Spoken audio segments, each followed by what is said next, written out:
ya kuvikwa kishemasi watakabidhiwa sasa kitabu cha maandiko matakatifu, kitabu cha Injili.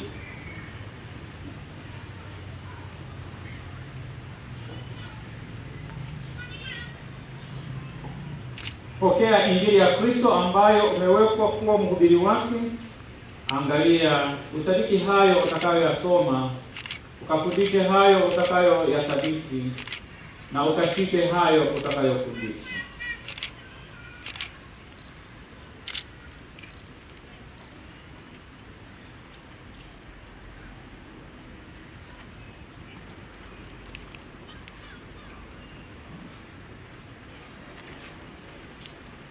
Pokea Injili ya Kristo ambayo umewekwa kuwa mhubiri wake. Angalia, usadiki hayo utakayosoma, ukafundishe hayo utakayoyasadiki, na ukashike hayo utakayofundisha.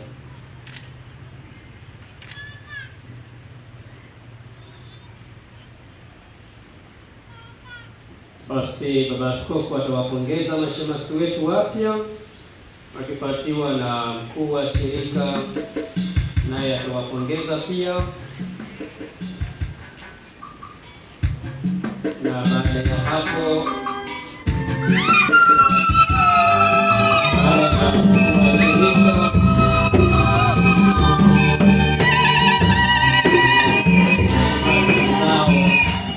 ambao wameshiriki adhimisho hili la misa takatifu nao pia watakuja kuwakaribisha wenzao katika urika huo wa kishemasi.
Kwa kuyafanikisha hayo, na sasa katika sehemu hiyo ya kwanza tumeikamilisha. Tunaingia sasa sehemu ya pili ya adhimisho letu la misa takatifu ambayo ni liturujia ya Ekaristi Takatifu.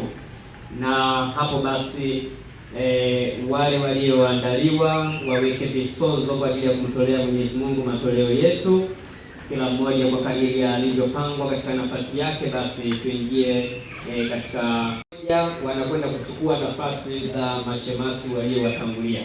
Kwa hiyo wataanza sasa kumsaidia Baba Askofu pale altareni katika kuandaa mapaji kwa ajili ya kumtolea Mungu sadaka ya mwili na damu ya Bwana wetu Yesu Kristo. Karibuni kwa matoleo.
Bwana Mungu